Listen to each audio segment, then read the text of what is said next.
हम लोग intermediate examination 2025 के पॉलिटिकल साइंस के सेट जे के 1 से 100 तक का ऑब्जेक्टिव का आंसर देखेंगे 100% सही उत्तर के साथ। एक भी क्वेश्चन आपका इसमें गलत नहीं होगा, जितना आंसर बताएंगे 100% सही उत्तर होगा। ठीक है, तो चलिए इसको मिला लीजिए कि कितना आप सही बनाए हैं और कितना गलत बनाए हैं। ठीक है, तो चलिए वीडियो को शुरू करते हैं। यदि आप चैनल पर पहली बार हैं तो चैनल को सब्सक्राइब जरूर कर लीजिए और अपने दोस्तों को भी शेयर जरूर कीजिए। ठीक है, देखिए नंबर क्वेश्चन में आया हुआ है, संविधान संशोधन विधेयक संसद के किस सदन में प्रस्तुत किया जा सकता है?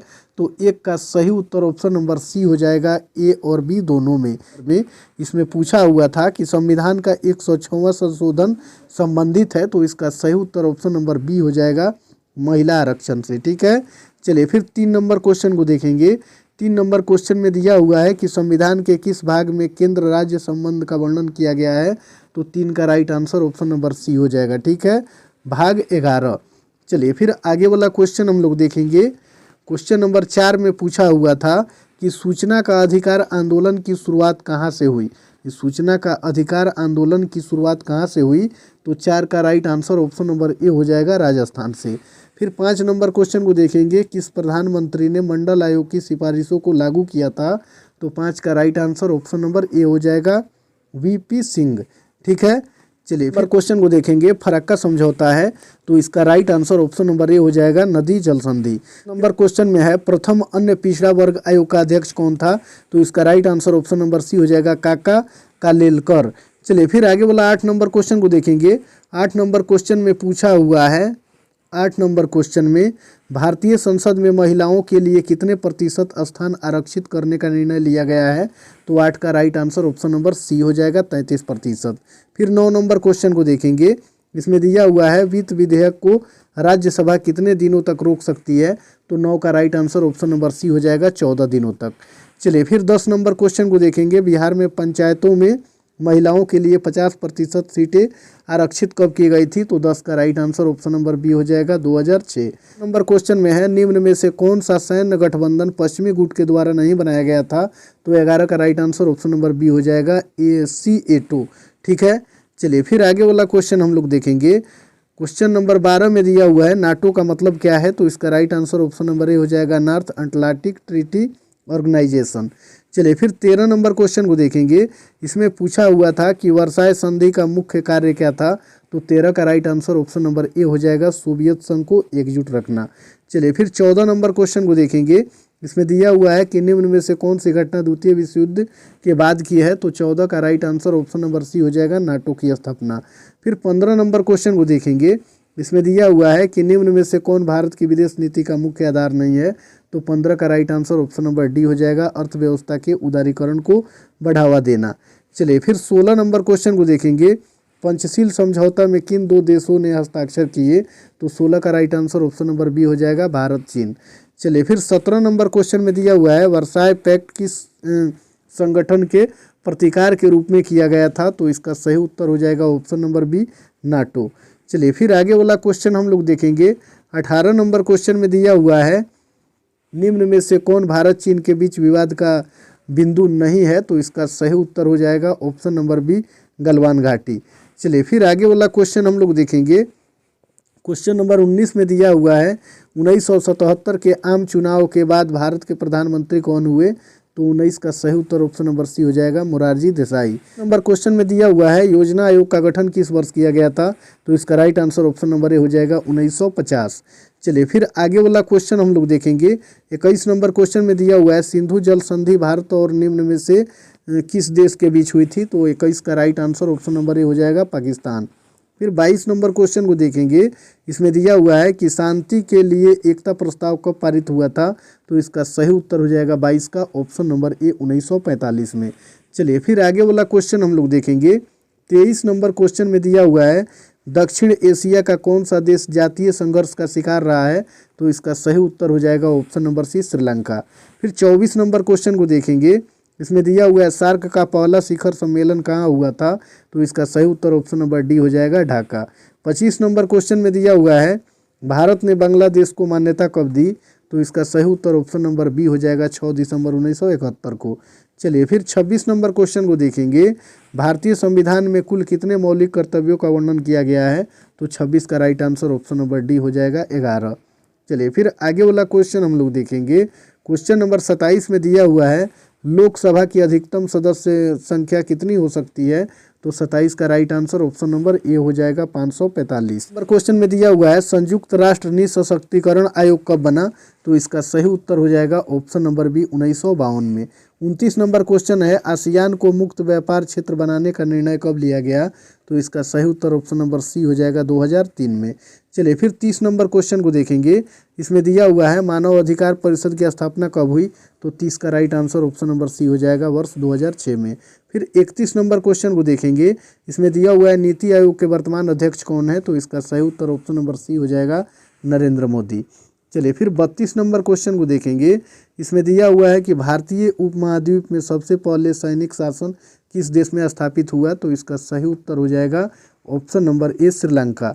चलिए फिर आगे वाला क्वेश्चन हम लोग देखेंगे। 33 नंबर क्वेश्चन में निम्न में से कौन सा देश धर्म सापेक्ष नहीं है? तो इसका सही उत्तर ऑप्शन नंबर सी हो जाएगा नेपाल। फिर 34 नंबर क्वेश्चन में है संविधान संशोधन प्रक्रिया का वर्णन किस अनुच्छेद में है? तो 34 का सही उत्तर ऑप्शन नंबर सी हो जाएगा अनुच्छेद 368। चलिए फिर 35 नंबर क्वेश्चन को देखेंगे। इसमें दिया हुआ है कि निम्न में से कौन एक मौलिक अधिकार नहीं है? तो 35 का right answer option number C हो जाएगा संपत्ति का अधिकार। चलिए फिर आगे वाला क्वेश्चन हम लोग देखेंगे। 36 नंबर क्वेश्चन में है भारत कैसा गणराज्य है? तो इसका सही उत्तर ऑप्शन नंबर डी हो जाएगा इनमें से सभी। चलिए फिर 37 नंबर क्वेश्चन को देखेंगे। इसमें दिया हुआ है सुंदरलाल बहुगुणा का संबंध निम्न में से किस आंदोलन से है? तो इसका सही उत्तर ऑप्शन नंबर सी हो जाएगा चिपको आंदोलन से। चलिए फिर 38 नंबर क्वेश्चन में दिया हुआ है भारतीय संविधान में किस प्रकार की शासन प्रणाली की व्यवस्था अपनाई गई? तो 38 का right answer option number B हो जाएगा संसदात्मक। ठीक है। चलिए फिर 39 नंबर क्वेश्चन को देखेंगे। इसमें दिया हुआ है कि निम्नलिखित में से कौन सा शब्द संविधान की प्रस्तावना में नहीं है? तो इसका सही उत्तर ऑप्शन नंबर डी हो जाएगा लोक कल्याण। चलिए फिर आगे वाला क्वेश्चन हम लोग देखेंगे। 40 नंबर क्वेश्चन में दिया हुआ है निम्नलिखित में से कौन भारत को धर्मनिरपेक्ष राज्य के रूप में वर्णित करता है? तो इसका सही उत्तर ऑप्शन नंबर बी हो जाएगा संविधान की प्रस्तावना। चलिए फिर आगे वाला क्वेश्चन हम लोग देखेंगे। निम्न में से कौन भारत का मालदीव में रणनीतिक हित का प्रमुख कारण है? तो इसका सही उत्तर हो जाएगा 41 का ऑप्शन नंबर बी हिंद महासागर में भारत की समुद्री सुरक्षा। चलिए फिर 42 नंबर क्वेश्चन में हम लोग देखेंगे। इसमें दिया हुआ है कि हाल ही में भारत और मालदीव के संबंधों को प्रभावित करने वाला प्रमुख कारक कौन सा है? तो इसका सही उत्तर हो जाएगा 42 का ऑप्शन नंबर ए। ठीक है, मालदीव में भारतीय सैनिकों की उपस्थिति। चलिए फिर आगे वाला क्वेश्चन हम लोग देखेंगे। 43 नंबर क्वेश्चन में है निम्न में से कौन सार्क का सदस्य नहीं है? तो इसका सही उत्तर हो जाएगा 43 का ऑप्शन नंबर सी म्यांमार। चलिए फिर 44 नंबर क्वेश्चन को देखेंगे। इसमें दिया हुआ है कि भारत और चीन की लड़ाई कब हुई थी? तो इसका सही उत्तर ऑप्शन नंबर बी हो जाएगा 1962 में। 45 नंबर क्वेश्चन में है यूरो क्या है? यूरो क्या है? तो इसका सही उत्तर हो जाएगा ऑप्शन नंबर सी यूरोपीय संघ की मुद्रा है। फिर 46 नंबर क्वेश्चन में देखेंगे। इसमें दिया हुआ है मैकमोहन रेखा कहाँ स्थित है? तो इसका सही उत्तर ऑप्शन नंबर बी हो जाएगा अरुणाचल प्रदेश में। ठीक है। चलिए फिर आगे वाला क्वेश्चन हम लोग देखेंगे। 47 नंबर क्वेश्चन में है भूमंडलीकरण किस विचारधारा पर आधारित है? तो 47 का सही उत्तर ऑप्शन नंबर डी हो जाएगा उदारवाद। 48 नंबर क्वेश्चन में दिया हुआ है एशिया का कौन सा देश G7 का सदस्य है? तो इसका सही उत्तर हो जाएगा 48 का ऑप्शन नंबर सी जापान। चलिए फिर 49 नंबर क्वेश्चन को देखेंगे। राज्यसभा का पदेन सभापति कौन होता है? तो इसका सही उत्तर ऑप्शन नंबर बी हो जाएगा उपराष्ट्रपति। चलिए फिर 50 नंबर क्वेश्चन को देखेंगे। इसमें दिया हुआ है कि कानून का समान संरक्षण पद कहाँ से लिया गया था? तो इसका सही उत्तर ऑप्शन नंबर ए हो जाएगा संयुक्त राज्य अमेरिका से। फिर 51 नंबर क्वेश्चन को देखेंगे। इसमें दिया हुआ है कि एक वर्ष में कम से कम कितनी बार संसद की बैठक होनी जरूरी है? तो इसका सही उत्तर ऑप्शन नंबर सी हो जाएगा 3 बार। चलिए फिर 52 नंबर क्वेश्चन को देखेंगे। इसमें दिया हुआ है कि संयुक्त राष्ट्र दिवस कब मनाया जाता है? तो इसका सही उत्तर हो जाएगा ऑप्शन नंबर बी 24 अक्टूबर को। फिर 53 नंबर क्वेश्चन में दिया हुआ है कि निम्नलिखित में से किस वाद में उच्च न्यायालय ने संविधान के मूल ढांचे का सिद्धांत प्रतिपादित किया था? तो इसका सही उत्तर हो जाएगा 53 का ऑप्शन नंबर बी केशवानंद भारतीवाद। चलिए फिर 54 नंबर क्वेश्चन को देखेंगे। इसमें दिया हुआ है कि भारत में न्यायिक पुनर्विलोकन का आधार है, तो इसका सही उत्तर ऑप्शन नंबर बी हो जाएगा, प्राकृतिक न्याय का सिद्धांत। 55 नंबर क्वेश्चन में है किस अनुच्छेद के तहत उच्चतम न्यायालय भारतीय नागरिकों के अधिकार की रक्षा करता है, तो 55 का right answer option number C हो जाएगा, अनुच्छेद 32। चलिए फिर आगे वाला क्वेश्चन हम लोग देखेंगे। 56 नंबर क्वेश्चन में निम्नलिखित में से कौन भारत के राष्ट्रपति की इच्छा तक ही पद पर बने रह सकते हैं, तो इसका सही उत्तर हो जाएगा ऑप्शन नंबर सी, राज्यपाल। चलिए फिर आगे वाला क्वेश्चन हम लोग देखेंगे। 57 नंबर क्वेश्चन में है भारत में अब तक कितनी बार वित्तीय आपातकाल की घोषणा की गई है, तो इसका सही उत्तर ऑप्शन नंबर सी हो जाएगा, 3 बार। ठीक है। चलिए फिर 58 नंबर क्वेश्चन को देखेंगे। इसमें दिया हुआ है कि किस अनुच्छेद के तहत राष्ट्रपति राष्ट्रीय आपातकाल की घोषणा करते हैं, तो इसका सही उत्तर ऑप्शन नंबर ए हो जाएगा, अनुच्छेद 352। देखिए इसमें 352 ठीक है, वही होगा। चलिए फिर आगे वाला क्वेश्चन हम लोग देखेंगे। 59 नंबर क्वेश्चन में दिया हुआ है भारत में मानव अधिकार संरक्षण अधिनियम कब लागू हुआ था, तो 59 का सही उत्तर ऑप्शन नंबर डी हो जाएगा, 1993 में। फिर 60 नंबर क्वेश्चन को देखेंगे। संसद में पहला लोकपाल विधेयक कब पेश किया गया था, तो इसका सही उत्तर ऑप्शन नंबर बी हो जाएगा, 1968 में। 61 नंबर क्वेश्चन में दिया हुआ है भारतीय संविधान का प्रथम प्रारूप किसके द्वारा तैयार किया गया था, तो इसका सही उत्तर हो जाएगा 61 का option number C, VN Rao के द्वारा। ठीक है।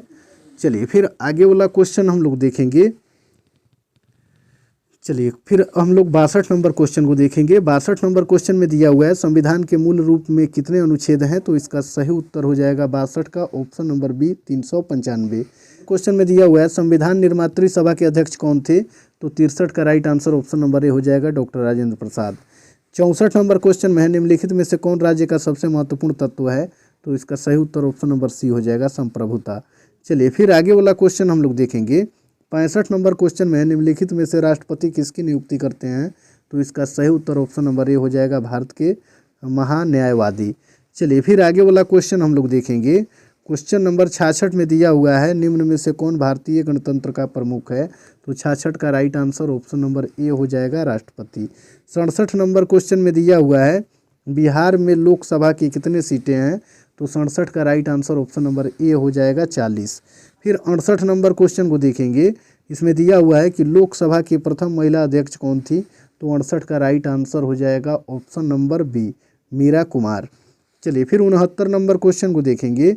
इसमें दिया हुआ है कि निम्नलिखित में से कौन सा विधेयक राज्यसभा में प्रस्तावित नहीं किया जा सकता है, तो इसका सही उत्तर हो जाएगा ऑप्शन नंबर सी, धन विधेयक। चलिए फिर 70 नंबर क्वेश्चन को देखेंगे। इसमें दिया हुआ है कि संविधान की व्याख्या करने का अधिकार किसे है, तो इसका सही उत्तर ऑप्शन नंबर डी हो जाएगा, सर्वोच्च न्यायालय। चलिए 71 नंबर क्वेश्चन में है भारतीय संविधान की प्रस्तावना में संशोधन किया गया था, तो इसका सही उत्तर हो जाएगा ऑप्शन नंबर बी, 42वें संशोधन द्वारा। चलिए फिर आगे वाला क्वेश्चन हम लोग देखेंगे। 72 नंबर क्वेश्चन में है समवर्ती सूची में कुल कितने विषय हैं, तो इसका सही उत्तर ऑप्शन नंबर बी हो जाएगा, 52। 73 नंबर क्वेश्चन में है भारतीय संविधान को अपनाया गया था, तो इसका सही उत्तर ऑप्शन नंबर ए हो जाएगा, संविधान सभा द्वारा। चलिए फिर आगे वाला क्वेश्चन हम लोग देखेंगे। क्वेश्चन नंबर 74 में दिया हुआ है किसी भी राज्य में राष्ट्रपति शासन की अवधि बढ़ाया जा सकता है अधिकतम, तो इसका सही उत्तर ऑप्शन नंबर सी होगा, 3 वर्ष तक। चलिए फिर 75 नंबर क्वेश्चन को देखेंगे। भारत के राष्ट्रपति को उसके पद से हटाया जा सकता है, तो इसका सही उत्तर ऑप्शन नंबर डी हो जाएगा, संसद द्वारा। 76 नंबर क्वेश्चन में है भारत के किस राष्ट्रपति को मिसाइल मैन की संज्ञा दी जाती है, तो इसका सही उत्तर ऑप्शन नंबर सी हो जाएगा, डॉक्टर APJ अब्दुल कलाम। चलिए फिर आगे वाला क्वेश्चन हम लोग देखेंगे। 77 नंबर क्वेश्चन में राष्ट्रपति पद के उम्मीदवार के लिए क्या आवश्यक नहीं है, तो इसका सही उत्तर ऑप्शन नंबर सी हो जाएगा, ठीक है, कम से कम स्नातक की डिग्री हो। चलिए फिर आगे वाला क्वेश्चन हम लोग देखेंगे। 78 नंबर क्वेश्चन में दिया हुआ है निम्न में से कौन दूसरों से असंगत है, तो इसका सही उत्तर हो जाएगा option number D, Pandit Jawaharlal Nehru. चलिए फिर आगे वाला क्वेश्चन हम लोग देखेंगे। योजना आयोग के प्रथम अध्यक्ष कौन थे, तो इसका सही उत्तर हो जाएगा ऑप्शन नंबर सी, पंडित जवाहरलाल नेहरू। 80 नंबर क्वेश्चन में दिया हुआ है न्यायिक पुनर्विलोकन की व्यवस्था है, तो 80 का सही उत्तर हो जाएगा ऑप्शन नंबर डी, अमेरिका और भारत दोनों। चलिए फिर आगे वाला क्वेश्चन हम लोग देखेंगे। 81 नंबर क्वेश्चन में दिया हुआ है कि निम्नलिखित में से किसे लघु संविधान कहा जाता है, तो इसका सही उत्तर ऑप्शन नंबर ए हो जाएगा 42वां संशोधन, संविधान संशोधन को। 82 नंबर क्वेश्चन में निम्नलिखित में से कौन एक संवैधानिक निकाय नहीं है, तो इसका सही उत्तर ऑप्शन नंबर डी हो जाएगा, नीति आयोग। चलिए फिर 83 नंबर क्वेश्चन में दिया हुआ है भारत में पंचायती राज्य प्रतिनिधित्व करता है, तो इसका सही उत्तर ऑप्शन नंबर डी हो जाएगा, इनमें से सभी। चलिए फिर 84 नंबर क्वेश्चन को देखेंगे, भारत में सबसे पहले पंचायती राज की शुरुआत कहाँ हुई थी, तो इसका सही उत्तर ऑप्शन नंबर सी हो जाएगा, राजस्थान। क्वेश्चन में है भारत में पंचायती राज व्यवस्था का शिल्पी किसे कहा जाता है, तो इसका सही उत्तर हो जाएगा option number A B.R. Mehta. 86 number question में दिया हुआ है अंतर्राष्ट्रीय अहिंसा दिवस मनाया जाता है, तो इसका सही उत्तर हो जाएगा ऑप्शन नंबर, इसमें दिया ही नहीं है, ठीक है, ये हो जाएगा 2 अक्टूबर। क्या होगा, 2 अक्टूबर, ऑप्शन में है ही नहीं। 30 जनवरी दिया हुआ है, 8 मार्च दिया हुआ है, 10 दिसंबर दिया हुआ है, 1 मई, ये होगा ही नहीं। अंतर्राष्ट्रीय अहिंसा दिवस मनाया जाता है 2 अक्टूबर को, ठीक है। चलिए फिर आगे वाला क्वेश्चन हम लोग देखेंगे। 87 नंबर क्वेश्चन में दिया हुआ है दल विहीन लोकतंत्र के पक्षधर कौन थे, तो 87 का right answer option number D हो जाएगा, जयप्रकाश नारायण। चलिए फिर आगे वाला क्वेश्चन हम लोग देखेंगे 88 नंबर में, वर्तमान में भारत में उच्च न्यायालयों की संख्या कितनी है, तो इसका सही उत्तर हो जाएगा ऑप्शन नंबर सी 25। चलिए फिर आगे वाला क्वेश्चन हम लोग देखेंगे, सर्वोच्च न्यायालय की स्थापना कब हुई थी, तो इसका सही उत्तर हो जाएगा ऑप्शन नंबर ए 26 जनवरी 1950 को। क्वेश्चन में दिया हुआ है अध्यक्षात्मक शासन प्रणाली की शुरुआत कहाँ हुई, तो इसका सही उत्तर ऑप्शन नंबर सी हो जाएगा, अमेरिका। फिर 91 नंबर क्वेश्चन को देखेंगे, किस देश के प्रभुत्व ने एक ध्रुवीयता स्थापित की, तो 91 का right answer option number B हो जाएगा, संयुक्त राज्य अमेरिका। चलिए फिर 92 नंबर क्वेश्चन को देखेंगे, तृणमूल कांग्रेस पार्टी की स्थापना किसके द्वारा की गई थी, तो इसका सही उत्तर ऑप्शन नंबर बी हो जाएगा, ममता बनर्जी। चलिए फिर आगे वाला क्वेश्चन हम लोग देखेंगे। 93 नंबर क्वेश्चन में दिया हुआ है राज्यसभा किसका प्रतिनिधित्व करती है, तो इसका सही उत्तर ऑप्शन नंबर बी हो जाएगा, भारत के राज्यों का। 94 नंबर क्वेश्चन में दिया हुआ है संविधान के किस अनुच्छेद के तहत राष्ट्रपति अध्यादेश जारी कर सकता है, तो इसका सही उत्तर ऑप्शन नंबर डी हो जाएगा, अनुच्छेद 143। 95 नंबर क्वेश्चन में दिया हुआ है यूक्रेन पर रूस द्वारा आक्रमण करने का मुख्य कारण क्या था, तो इसका सही उत्तर ऑप्शन नंबर डी हो जाएगा, यूक्रेन को नाटो के निम्न में से कौन सा देश रूस पर अंतर्राष्ट्रीय प्रतिबंधों का लगातार विरोध कर रहा है, तो इसका right answer option number B हो जाएगा, चीन। 93 नंबर क्वेश्चन में है राज्यसभा के कितने सदस्यों को राष्ट्रपति मनोनीत करते हैं, तो इसका सही उत्तर ऑप्शन नंबर ए हो जाएगा, 12। 98 नंबर क्वेश्चन में है निम्न में से किस देश ने G20 शिखर सम्मेलन 2023 का आयोजन किया था, तो इसका सही उत्तर ऑप्शन नंबर बी हो जाएगा, भारत। चलिए फिर आगे वाला क्वेश्चन हम लोग देखेंगे। 99 नंबर क्वेश्चन में एक व्यक्ति एक वोट का सिद्धांत संबंधित है, तो इसका सही उत्तर ऑप्शन नंबर ए हो जाएगा, राजनीतिक समानता से। और लास्ट क्वेश्चन को देखेंगे, इसमें दिया हुआ है 100 नंबर में भारत और मालदीव दोनों किस क्षेत्रीय संगठन के सदस्य हैं, तो इसका सही उत्तर ऑप्शन नंबर बी हो जाएगा, सार्क के, ठीक है। तो आप मिला लीजिए कि 100 ऑब्जेक्टिव में से कितना आपका सही हुआ और कितना गलत हुआ। इसमें 100% सही उत्तर बताए हैं, एक भी क्वेश्चन का आंसर आपको गलत नहीं मिलेगा, ठीक है।